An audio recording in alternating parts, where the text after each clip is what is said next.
number. The codes that we were given by AT&T weren't matching up.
Well, we're glad you're on board. Glad you're here. So I need a little bit of guidance from you guys on when we start and what we need to do. Can we go ahead and start? We can go ahead and start. Okay. We weren't expecting anybody from the second agenda item anyway. That was just Okay. going to be something that was on the agenda. All right, so let's get started then. Good afternoon. Appreciate everyone, everyone's work this past week. I know that there have been some unusual circumstances for sure, and just want to thank all of you guys for working through them, and we've asked a lot of you, and I appreciate it. And due to the state of the emergency, people are not appearing in person for this meeting and the two hearings to follow. We're conducting the matters largely over the phone and with only very limited personnel in the hearing room. Before we move on, the commission wants to make clear that one of our commissioners, Commissioner Presley, is in accordance with the guidelines issued relative to preventing the spread of the virus or appearing electronically pursuant to Mississippi Code annotated 2541-5. So let's move straight into item 1, which is the discussion and possible action regarding the proposed order in docket number 2019 UA 121 Mississippi Power Company, order approving petition for facility certificate. And Ms. Myrick, are you on? I am. Can you hear me? Yes, please go ahead. Okay, thank you, Chairman. This petition is for Mississippi Power Company to construct 120 miles of 144 strand underground fiber optic cable from Plant Berry in Alabama to Mississippi Power's Logtown West substation near the Louisiana-Mississippi border.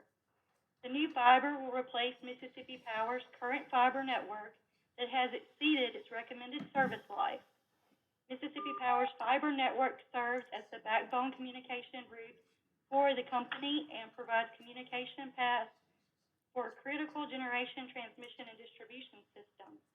The estimated cost of the project is $18.4 million. Staff recommends approval. Okay, are there any questions or comments on this item? Frank, I have I heard Brandon.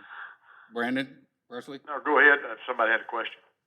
Yeah, I had a quick question there. In regards, and this may be a legal matter for Frank there, in regards to how we've typically treated new right-of-ways and acquisitions, this project will require, for the company proposes to use eminent domain to acquire certain fee title and other acquisition of this.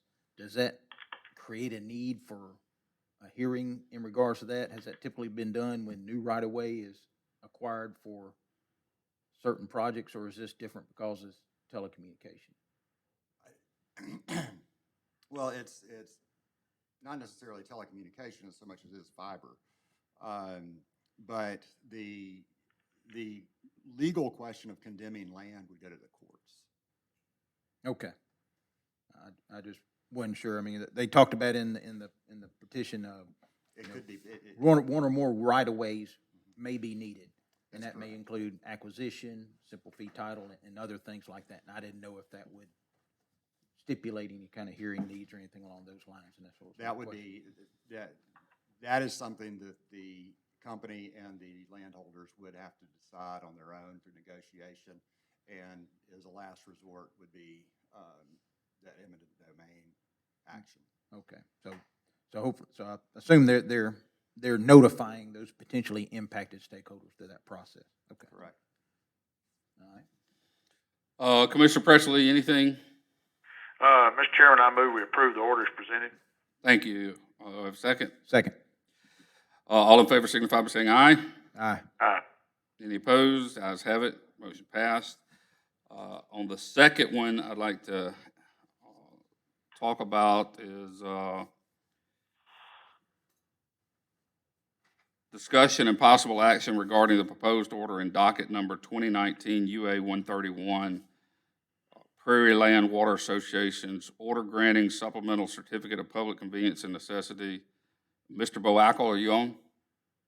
Commissioner, this is Mike McCool. I'm online. Okay. Commissioners, this is a filing by Prairie Land Water Association for a supplemental sewer certificate to serve 40 additional customers. The association will install 60,000 feet of line and a pumping station at each home to serve the customers. The project will be funded through a USDA loan and grant. DEQ has approved the plans and specifications. All interested persons were noticed and there are no interveners. Staff recommends approval. Okay. Mr. Chairman, Commissioner Presley, I move we approve that orders presented. Okay. Second. Second coming in. All in favor signify by saying aye. Aye. Aye. Any opposed? Ayes have it. Motion passed. I'd like to ask at this time unanimous consent to add an item to the administrative agenda. This would be in the omnibus docket 2018 AD 141, and it's in reference to utilities use of customers' deposits during the time the Commission's order temporarily suspending disconnection for certain utilities. Mr. Farmer. Thank you, Mr. Chairman. As many here watching or listening or on the phone are certainly aware, the Commission convened a special meeting on Sunday for the purpose of temporarily suspending disconnections for water, sewer, gas, and electric utility service throughout the state of Mississippi. This is based in large part on the governor's state of emergency with the response to the COVID-19 pandemic that the state is working to help curb the transmission of. In conjunction with that order, however, the order proposed before the Commission today speaks to the potential for financial hardship on these utilities who may be affected by this loss of revenue while they're still providing a service. Utilities typically charge a deposit, and the Commission has rules on when that deposit can be used by a utility.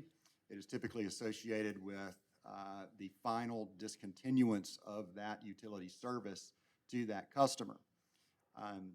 The order proposed before the Commission now would allow, after a period of 30 days that the Commission's temporary suspension of disconnection service has been in place, upon petition by a utility, they may petition the Commission for a waiver of our rule that requires that the use of the deposit be after the final discontinuance of service, and instead would be able to allow, if they fully supported their filing and came to the Commission and everything was in order, would allow the utility to use the deposits they have on hand to satisfy the accrued debt that is not being compensated. They would have to prove that before the Commission, but it would give them that opportunity, and the order would allow the suspension of that rule and invites those petitions if a utility deems it necessary. It also reminds everyone that based on the 60-day suspension of disconnections, the Commission found and specifically urges that in no way eliminates the duty of a customer to actually pay their utility bill over this time. And it seems like there's been some confusion about that in the state, but in no way has the Commission suspended the requirement that customers do pay their bills. Yeah, that's important to know for those people watching, that, you know, you gotta pay your bills.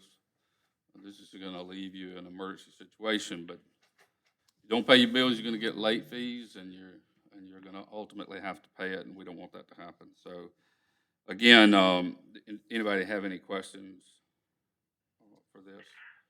Mr. Chairman, one question for Mr. Farmer, related to the application of deposits, and I just want to be clear about this, so that we communicate clearly.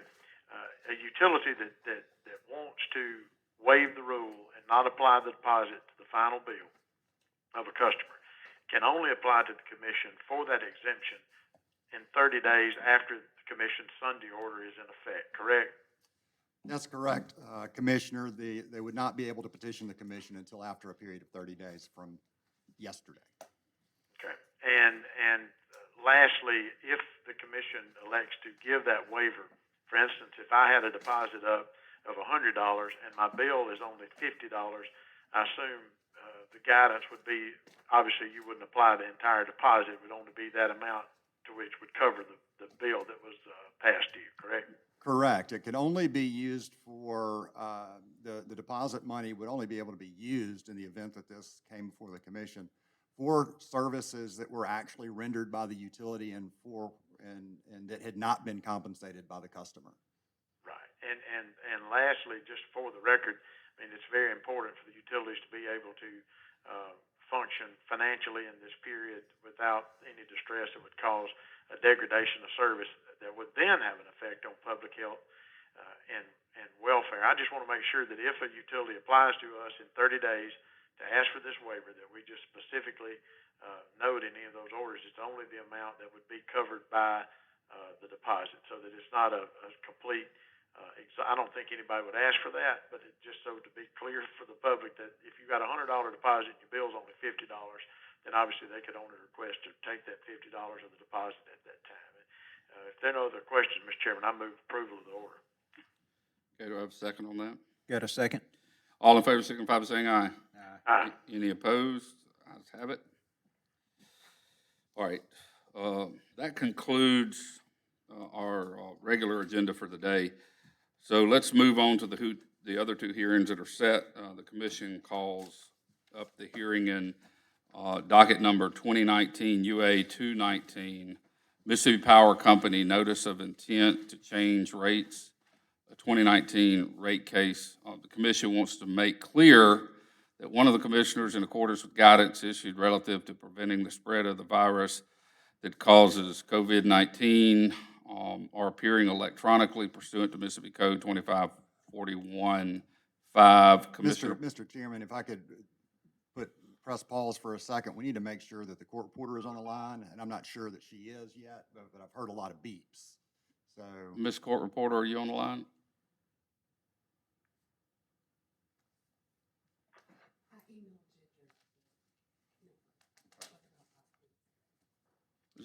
Is it Ginger? it's not Ginger herself, it's somebody who works for Ginger. Court Reporter, Her name is Dawn, I believe. Dawn?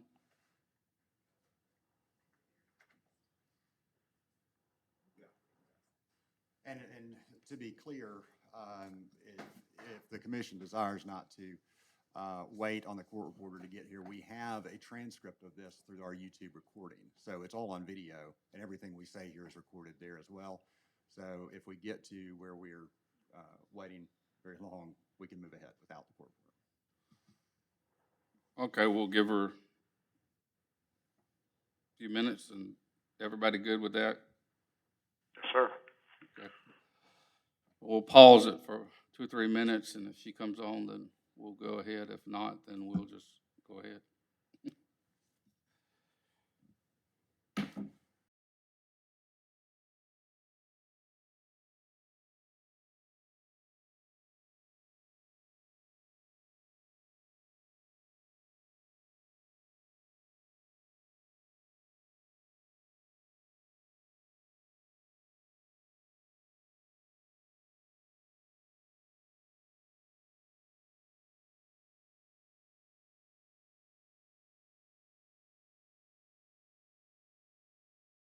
Opportunity to clean up.